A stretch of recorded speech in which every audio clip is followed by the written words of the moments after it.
J'étais assise dans la cuisine, la Gazette des sorciers entre les mains, déroulant les dernières pages des réseaux sociaux du bout des doigts. Toutes les boutiques du chemin de traverse étaient fermées à cause du Voldemortus. Je venais tout juste de démarrer la journée. Je pris tranquillement mon verre de café au beurre en soupirant. Je pestais intérieurement contre cette épidémie qui envahissait le pays, envoyant un Avada Kedavra à tous ceux qui avaient le malheur de croiser son chemin. Il n'y avait plus grand-chose à faire. Toute la population magique était sous confinement. J'étais enfermée à Préolard, coincée dans une pauvre petite résidence. Tout le village était sous silence radio. La brigade des sorciers patrouillait les rues, empêchant quiconque de sortir sans autorisation, vérifiant au passage qu'il n'y avait pas de porte au loin, aux alentours. Ces restrictions étaient les nouveaux ordres du ministère de la magie, afin d'empêcher la propagation du virus, avant que le vaccin Harry Potterin ne voie le jour. Pour le moment, il est encore sous développement et devait être testé sur des cobayes. La plupart des volontaires étaient des craquemolles et des elfes de maison. Jusqu'à présent, il n'y avait rien de concret, et les aurores avaient dû lutter contre une horde de mange-virus, des personnes touchées par l'épidémie. Une fois le stade de la démence atteint, ceux-ci formaient une secte, encourageant tous les sorciers à se rallier au Voldemortus. Quoi qu'il en soit, je n'étais pas la seule à être fatiguée du confinement. Mon compte Gringotts l'était tout autant. J'empochais à peine 150 galions par mois et il fallait vraiment que je me serre la cape afin de ne pas épuiser toutes mes réserves. Je repensais avec amertume à ma vie d'étudiante à l'école de Poudlard, où les économies étaient le cadet de mes soucis. J'étais nourrie, logée et réchauffée à l'œil par le directeur. Je dépensais mon argent en me divertissant et en faisant le plein de confiseries à Préolard. Ah, la belle époque! Je revoyais toutes les fois où je lisais mes manuels scolaires, en grignotant avidement les bonbons de Bertha Crochu, ou lorsque je m'amusais à arracher férocement la tête des chocogrenouilles avant que celle-ci ne s'échappe de mes mains. Des moments délicieux où je mélangeais le plaisir avec l'apprentissage. J'adorais quand il y avait foule dans les couloirs entre les cours et que je devais me frayer un chemin parmi les élèves, tandis que les préfets criaient à notre attention. Mais personne ne les écoutait. Je me rappelle m'être souvent retrouvée bloquée entre les escaliers, entêtés, décidant eux-mêmes du sentier qu'il fallait prendre, et des passages secrets menant à des destinations intéressantes.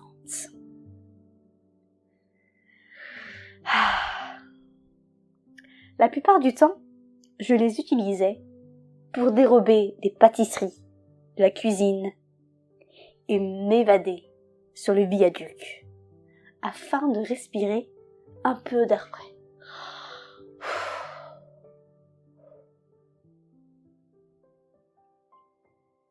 J'aimais aussi les discussions interminables au coin du feu, de la salle commune et dans les dortoirs jusqu'à très tard le soir. Le contact humain me manquait terriblement, ainsi que la routine des cours. C'était bien mieux que d'être enfermé entre ces 4 murs, à bâiller aux corneilles toute la journée. Je n'avais plus de repères. Toutes mes semaines se ressemblaient. Malgré le fait que je m'étais habituée à la solitude, j'aurais apprécié avoir un peu de compagnie au lieu d'avoir le nez collé dans la Gazette des sorciers ou le Chicaneur.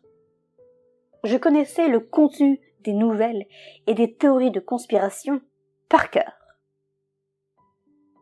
Je repensais avec amertume à tout cela, devant ma tasse de café au beurre, tandis que la pluie martelait le carreau. Même l'inlassable mauvais temps du Royaume-Uni ne jouait pas en notre faveur et assombrissait notre foyer.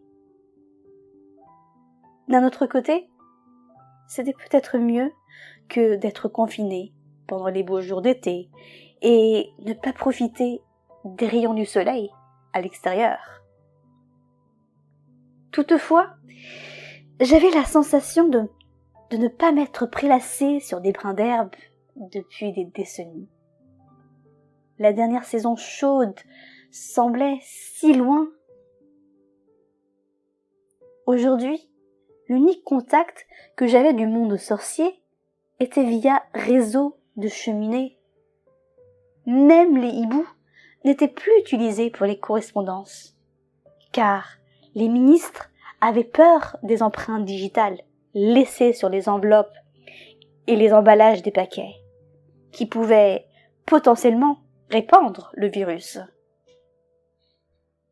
Je recevais mes courses et mes potions de Madame Crochu, exclusivement par cheminée. Je n'avais que 2 minutes pour les extraire, si je ne voulais pas qu'elles se consument. Une fois, j'avais eu le malheur de m'être endormie sur l'émission radio des Big Sorciers, et tout mon appartement avait empesté le charbon brûlé. Oh là là! Je m'étais réveillée au beau milieu de la fumée, et j'avais dû me précipiter d'ouvrir les fenêtres pour ne pas mourir asphyxiée. Pour en venir à ce matin, je finissais tranquillement mon petit déjeuner en me questionnant sur le sens de ma vie. J'étais perdue dans mes pensées lorsque j'entendis des bruits étranges, comme si une souris grignotait un cookie. Je levai mon nez de la tasse. Devant moi, un grand jeune homme au visage enjoué se tenait à l'entrée de la cuisine. Je sursautai et mon café se déversa sur la table. Splam! Le teint hâlé par le soleil, une mâchoire dure, de gros sourcils noirs arqués, quelques boucles sur la tête. Ah, il avait un charisme renversant. Oh. Bonjour, beauté. Il m'observait comme s'il me connaissait depuis des lustres, avec un sourire goguenard en coin. J'avais pourtant devant moi un parfait étranger. Des traits virils et réguliers, une carrure de champion de Quidditch. Miel doux et pissenlit sauvage dans une même personne. Qui êtes-vous? Arrivai-je à articuler, hypnotisé par ses beaux yeux noisettes. Je n'avais aucune idée de la façon dont il avait pu rentrer, ni de la raison de sa présence ici. Les portes et les fenêtres étaient verrouillées, et tous les réseaux de transplanage avaient été bloqués par le ministère pour des raisons de sécurité. « Je m'appelle Solo, et je suis ici parce que vous avez besoin d'aide, » répondit-il naturellement. Tant sa voix et sa présence m'hypnotisaient. J'avais l'impression qu'il me parlait en italien et qu'il me disait « Buongiorno Bella, mi chiamo Solo e sono tuo amico ». Signification: Bonjour ma belle, je m'appelle Solo et je suis ton ami. À ce moment-là, mon esprit sembla comprendre quelque chose. Il semblait avoir un peu de mal aujourd'hui. Je n'avais pas demandé de l'aide de qui que ce soit. D'ailleurs, je n'avais pas le souvenir d'avoir envoyé la moindre lettre. « Besoin d'aide » répétai-je bêtement. « Comment ça, j'ai besoin d'aide ? Je n'ai rien demandé à personne. » N'était-ce pas vous qui vous plaigniez de la solitude pendant cette épidémie ? Je vais vous apprendre à la vaincre et la considérer comme un bon compagnon de vie. Mais comment êtes-vous entré ? Demandai-je, incrédule. Je viens de votre livre, Le pouvoir du bien-être. Vous l'avez laissé ouvert. Il était donc facile d'en sortir. Cela me laissa encore plus perplexe. Je ne pensais pas qu'une chose pareille était possible. C'est pourquoi j'eus la conviction qu'il n'était pas réel. Comme un personnage de tableau qui se serait échappé. Étrange. Non, nous n'étions jamais assez prudents. Il s'agissait sûrement d'une personne dangereuse pour avoir trépassé une propriété privée sans autorisation. Un mange-virus, qu'en savais-je ? Je me dépêchais de sortir ma baguette de ma poche, de ma robe de chambre, et me tins sur mes gardes. Plus sérieusement, qui êtes-vous ? Et que voulez-vous ? Demandai-je sur la défensive, brandissant mon bout de bois magique à la manière d'un fusil en le pointant sur lui. Il leva les bras en l'air, comme un lapin pris au piège par des phares de voiture. « N'ayez pas peur, je suis venu en paix. Je suis désolé de vous avoir effrayé de la sorte. Je fais partie des volontaires du ministère qui aident les gens à surmonter cette épidémie. Êtes-vous un psychopathe ? Non, je ne suis pas un psychopathe. Je suis là pour vous aider, se défendit-il. C'est exactement ce qu'un psychopathe dirait, répondis-je agressivement. Il soupira, secoua la tête et brandit un parchemin enroulé devant lui. Je vous assure que je ne suis pas un psychopathe. Je ne suis pas là pour vous blesser. J'ai ici la preuve des propos que je tiens. J'ai une lettre du professeur McGonagall qui les confirme. L'amusement présent sur son visage prit l'apparence du mépris. À ce propos, si je voulais vraiment vous cambrioler ou tenter quoi que ce soit, je l'aurais déjà fait. Ce sont pas de minables sorts d'écoliers qui peuvent m'arrêter, dit-il d'un air supérieur. Méfiante, je regardais ses gros doigts qui entouraient son bouclier en papier. Il le déroula devant moi, du côté recto. Il y avait une petite écriture illisible. la signature du professeur McGonagall figurait au bas de la page. Cependant, je ne pus m'empêcher de rester sur mes gardes.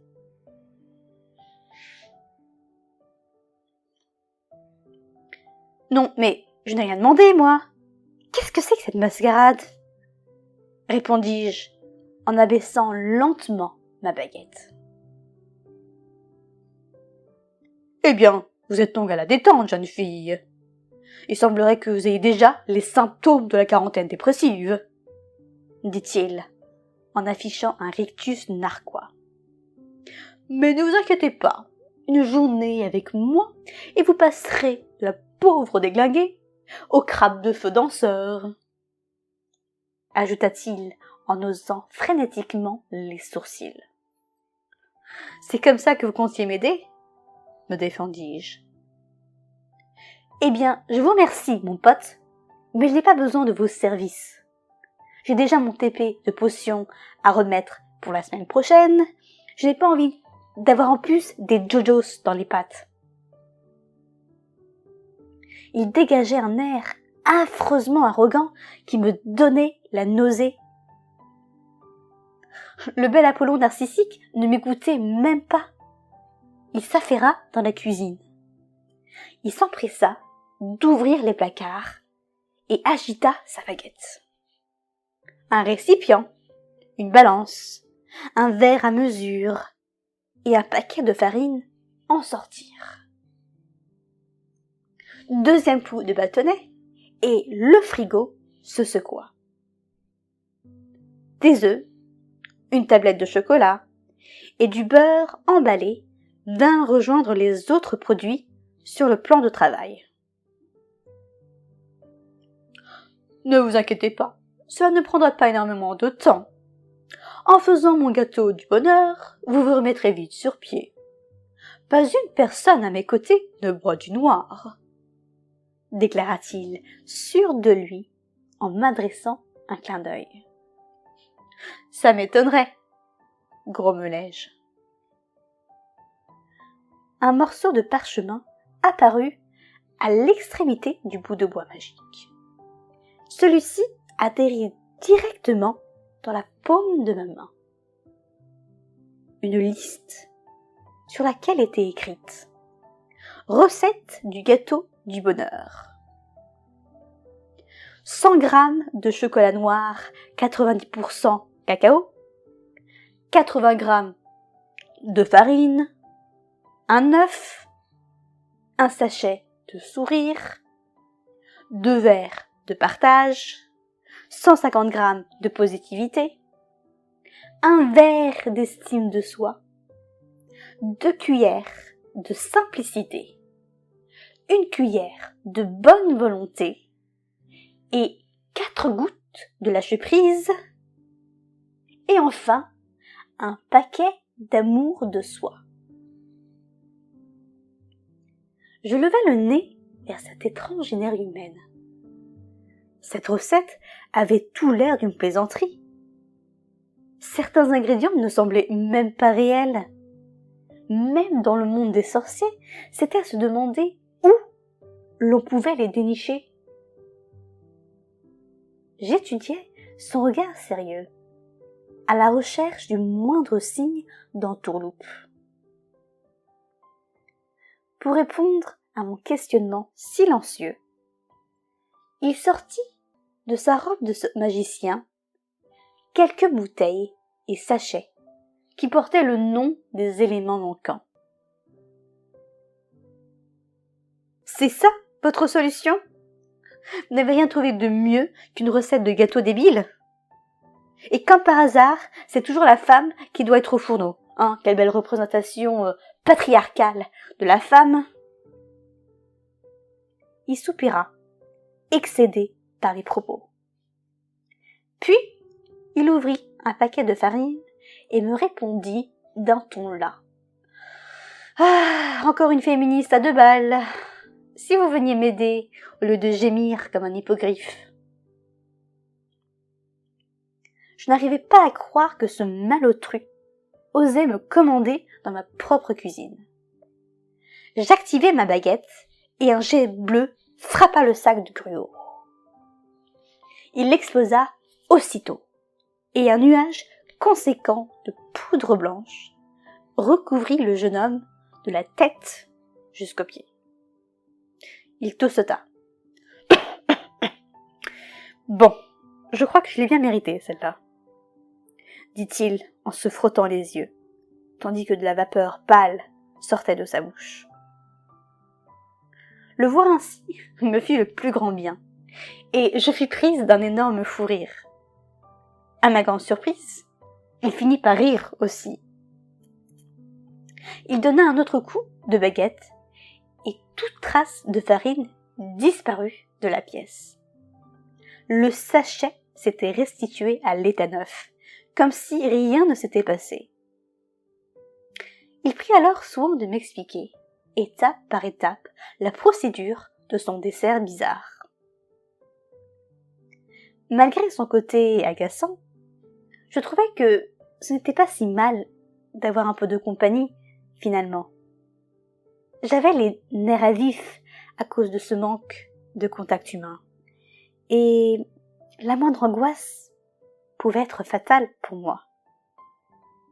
Quelqu'un faisait de la pâtisserie avec moi, même s'il s'agissait de faire un simple gâteau. En ouvrant le sachet de positivité, des têtes de smileys jaunes tombèrent dans le grand bol. Je rajoutai alors le liquide orange d'estime de soi, puis quelques gouttes d'essence magenta de simplicité, une bonne cuillère de crème de volonté, quelques perles bleu ciel de lâcher prise, et enfin la dernière dose d'amour de soi. J'eus le plaisir de découvrir des fraises sèches en forme de cœur, sautant joyeusement dans le récipient. Nous mélangeâmes les ingrédients avant de nous retrouver avec un nectar assez pâteux. Nous déversâmes le tout dans un moule et hop, au fourneau. Nous restâmes silencieux pendant la cuisson du gâteau, mais le temps d'attente ne fut pas bien long. Je devais admettre que je me sentais plus détendue qu'au début. Ce sale prétentieux avait peut-être raison. Sa présence était bénéfique. Je sortis finalement notre œuvre pâtissière du four, un sourire béat aux lèvres. Je n'avais aucune idée de la saveur qu'allait avoir ce pudding magique, mais j'avais quand même accompli quelque chose avec un inconnu. Celui-ci semblait lire dans mes pensées. « Ah, vous voyez, aucune grimace en ma présence !» s'exclama-t-il d'un air satisfait.